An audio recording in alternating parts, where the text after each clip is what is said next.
দখলদার ইসরায়েলি বাহিনী এবং ফিলিস্তিনি পুরোদমে যুদ্ধ চলছে, জানিয়ে দিব হাতে থাকা সর্বশেষ আপডেট আন্তর্জাতিক সংবাদ। প্রথমে এই সংবাদ শিরোনাম। রাশিয়াকে ব্যালিস্টিক ক্ষেপণাস্ত্র দিচ্ছেন ইরান। আরো জানিয়ে দিব গাজা ইসরায়েলি হামলায় প্রাণহানি ছাড়ালো ৪১,০০০।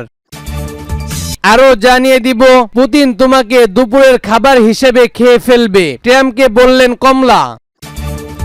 সর্বশেষ জানিয়ে দিব আফগানিস্তান থেকে সেনা প্রত্যাহারের বিষয়ে বাইডেনের সমালোচনা। শুনছিলেন সংবাদ শিরোনাম, এরপর বিস্তারিত। তার আগে আমাদের ভিডিওটি যদি ভালো লেগে থাকে তাহলে লাইক কমেন্ট শেয়ার করে দিবেন, আর আমাদের ভিডিওটি সর্বপ্রথম পেতে চ্যানেলটিকে সাবস্ক্রাইব করে রাখবেন। রাশিয়াকে ব্যালিস্টিক ক্ষেপণাস্ত্র দিয়েছেন ইরান। এবার শুনুন বিস্তারিত।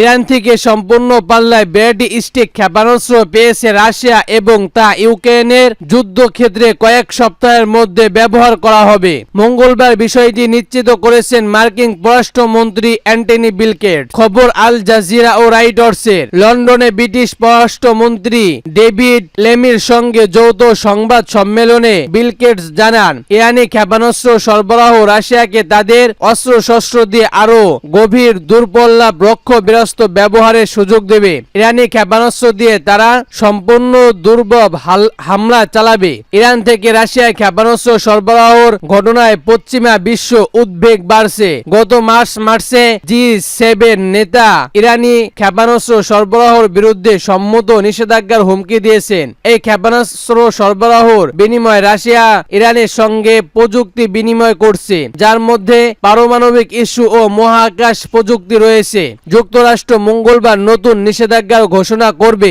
যার মধ্যে ইরানের জাতীয় পতাকা বিহীন বিমান সংশ্লিষ্ট ইরান এয়াবের বিরুদ্ধে ব্যবস্থা থাকবে। যুক্তরাষ্ট্র ও ব্রিটিশ শীর্ষ কূটনৈতিক এই সপ্তাহে ইউক্রেনের যৌথ সমর্থনের পরিকল্পনার কথাও জানান তিনি। ক্ষেপণাস্ত্র সরবরাহ রাশিয়া ইরান সহনা শিবির সম্পর্কে গভীর হওয়ার প্রমাণ, যা এর আগে ইরান থেকে রাশিয়ায় শত শত ড্রোন পাঠানোর মাধ্যমে প্রক্রিয়া রয়েছিল। পশ্চিমা কর্মকর্তারা জানিয়েছে রাশিয়া এই ড্রোনগুলো ব্যবহার করে ইউক্রেনের আকাশ প্রতিরক্ষা ব্যবস্থা দুর্বল করবে এবং বেসামরিক ও গুরুত্বপূর্ণ অবকাঠামোয় আঘাত করবে। এদিকে রাতভর মস্কোর আশপাশে ১৪৪টি ড্রোন হামলা চালিয়েছে ইউক্রেন। তবে ইউক্রেনের পাঠানো ৭৫টি ড্রোন প্রভাবিত করেছে রাশিয়ার আকাশ প্রতিরক্ষা ব্যবস্থা। রাশিয়া বলেছে সোমবার রাত থেকে গতকাল মঙ্গলবার ভোর পর্যন্ত এসব ড্রোন ভূপাতিত করা হয়। এর মধ্যে মস্কোর আশপাশে আকাশে ভূপাতিত করা হয়েছে ১৫টি ড্রোন। এর জেরে মস্কোতে ৩০টির বেশি ফ্লাইট স্থগিত করা হয়। এছাড়া রাশিয়ার দক্ষিণ অঞ্চলীয় ব্র্যাটের এবং লিপেস্ক অঞ্চলে ৬০টির বেশি ড্রোন ভূপাতিত করা হয়েছে বলে জানিয়েছে আঞ্চলিক গভর্নর। তবে এসব এলাকায় কোনো ক্ষয়ক্ষতি বা প্রাণহানির ঘটনা ঘটেনি। আরো জানিয়ে দিব গাজা ইসরায়েলি হামলায় প্রাণহানি ছাড়ালো ৪১,০০০। এবার শুন বিস্তারিত। ফিলিস্তিনি অবরুদ্ধ গাজায় ভূখণ্ডে ইসরায়েলি হামলায় আরো ৩২ জন ফিলিস্তিনি নিহত হয়েছে। এতে করে উপদ্য ঘাঁটিতে নিহতের মোট সংখ্যা ৪১,০০০ ছাড়িয়ে গেছে। গত বছরের ৭ অক্টোবর থেকে চলমান এই হামলায় আহত হয়েছে আরো ৯৫,০০০ ফিলিস্তিনি। বুধবার ১১ সেপ্টেম্বর আনাদুলু বার্তা সংস্কার প্রতিবেদন এ তথ্য জানানো হয়েছে। প্রতিবেদনে বলা হয়েছে গাজায় ইসরায়েলি হামলায় নিহত সংখ্যা ৪১,০২০ জনে পৌঁছেছে এবং আহত সংখ্যা ৯৫,০০০ এ পৌঁছাচ্ছে। গত ২৪ ঘন্টায় আরো ৩২ জন নিহত এবং ১০০ জন আহত হয়েছে। ধ্বংসপূর্ণের নিচে এখনো অনেক মানুষ আটকা পড়েছেন, উদ্ধারকারীরা তাদের কাছে পৌঁছাতে পারছেন না। ফিলিস্তিনের স্বার্থ কর্তৃপক্ষের মতে গাজা জুড়ে ধ্বংসপূর্ণের নিচে ১০,০০০-এরও বেশি লোক নিখোঁজ রয়েছে। জাতিসংঘের নিরাপত্তা পরিবেশ যুদ্ধবিরতি প্রস্তাব সত্ত্বেও ইসরায়েল তার হামলা অব্যাহত রেখেছে। গত ৭ অক্টোবর হামাসের নজরবিহীন আত্মসমর্পণ হামলার পর থেকে ইসরায়েল গাজায় অবিরাম বিমান ও স্থল হামলা চালাচ্ছে। হাসপাতাল, স্কুল, সহনা শিবির, মসজিদ ও গির্জা সহ হাজার হাজার ভবন ধ্বংস করেছে। প্রায় ২০ লাখ বসতি তাদের বাড়িঘর ছাড়তে বাধ্য হয়েছে। জাতিসংঘের মতে ইসরায়েলি হামলার কারণে গাজায় প্রায় ৮৫% ফিলিস্তিনি বাস্তুচ্যুত হয়েছে এবং খাদ্য বিশুদ্ধ পানি ও ওষুধের তীব্র সংকটন চলছে। গাজায় 60% অবকাঠামো ক্ষতিগ্রস্ত বা ধ্বংস হয়ে গেছে এবং ইসরায়েলি আন্তর্জাতিক বিচার আদালতে গণহত্যার অভিযুক্ত হয়েছে। আরো জানিয়ে দিব, পুতিন তোমাকে দুপুরের খাবার হিসেবে খেয়ে ফেলবে, ট্রাম্পকে বললেন কমলা। এবার শুন বিস্তারিত। গোটা বিশ্ব বর্তমান সময়ে সবচেয়ে বেশি আলোচিত বিষয় যুক্তরাষ্ট্রের প্রেসিডেন্ট নির্বাচন। কেননা নানা ইস্যুতে এবারের নির্বাচন খুব গুরুত্বপূর্ণ।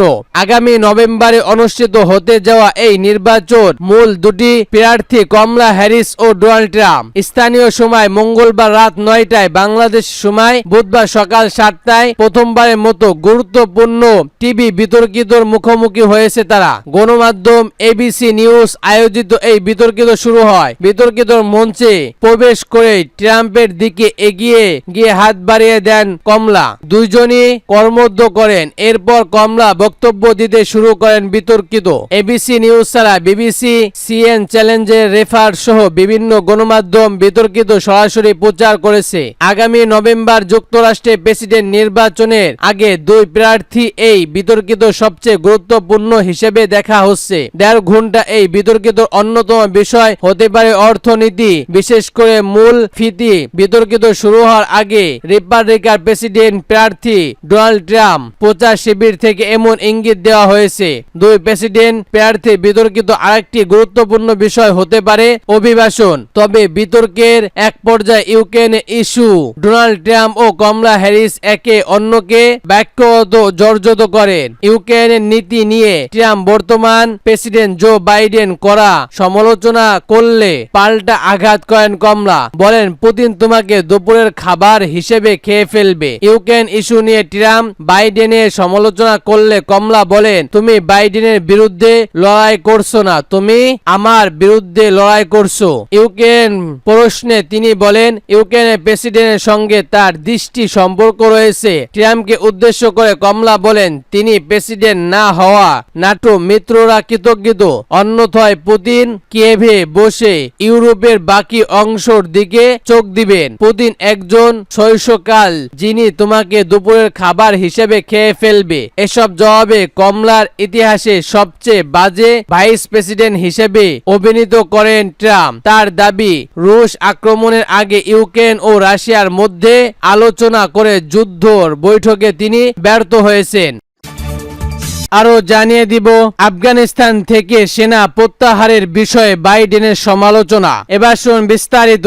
যুক্তরাষ্ট্রের প্রতিনিধি পরিষদের রিপাবলিকান সোমবার প্রতিবেদনে প্রকাশ করেছেন, এতে 2021 সালে আগস্ট আফগানিস্তান থেকে যুক্তরাষ্ট্রের সব সেনা প্রত্যাহার সময় শৃঙ্খলা পরিস্থিতি তৈরি হওয়ার বাইডেনের প্রশাসনের সমালোচনা করেছেন। প্রতিবেদনে বলা হয়, যুক্তরাষ্ট্রের সঙ্গে সংশ্লিষ্ট নয় এমন ব্যক্তিদের সরণি নেওয়া সিদ্ধান্ত নিতে অনেক দূর থেকে বাইডেন প্রশাসন। 2021 সালেই 16 আগস্ট এই নির্দেশ দেওয়া হয়েছিল। আফগানিস্তান ও ওয়াশিংটনের কর্মকর্তাদের সঙ্গে যোগাযোগের ব্যর্থ হয়েছে প্রশাসন। এছাড়া আফগান নাগরিকদের দেশ ছাড়ার কাগজপত্র প্রস্তাব করার বিষয়টিও ঠিকমতো করা হয়নি বলে প্রতিবেদনে অভিযোগ করা হয়। হাউস ফলের অফিসার কমিটি রিপাবলিকান চেয়ারম্যান শায়েক মোস্কের নেতৃত্বে 3 বছর ধরে তদন্ত শেষে প্রতিবেদন প্রস্তাব করা হয়েছে। এই ঘটনায় বিশ্ব মঞ্চে আমেরিকার বিশ্বাসযোগ্যতা গুরুত্বপূর্ণ ক্ষতিগ্রস্ত হয়েছে বলে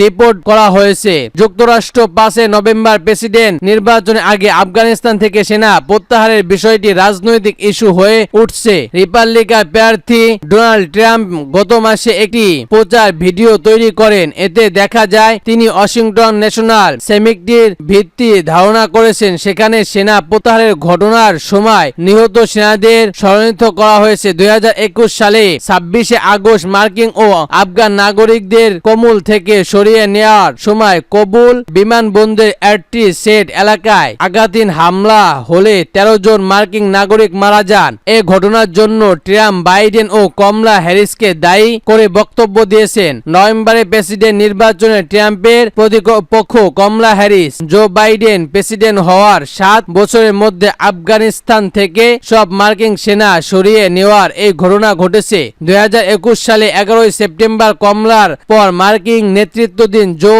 আফগানিস্তানে অভিযান শুরু হয়েছিল। প্রায় 8 লাখ মার্কিন সেনা এতে অংশ নেয়, যারা যান 2,02,038 জন সেনা। আহত হয় প্রায় 21,000। আর স্বাধীন গবেষণার মতে এই সময় 1 লাখের বেশি আফগান সেনা ও সাধারণ নাগরিক প্রাণ হারিয়েছে।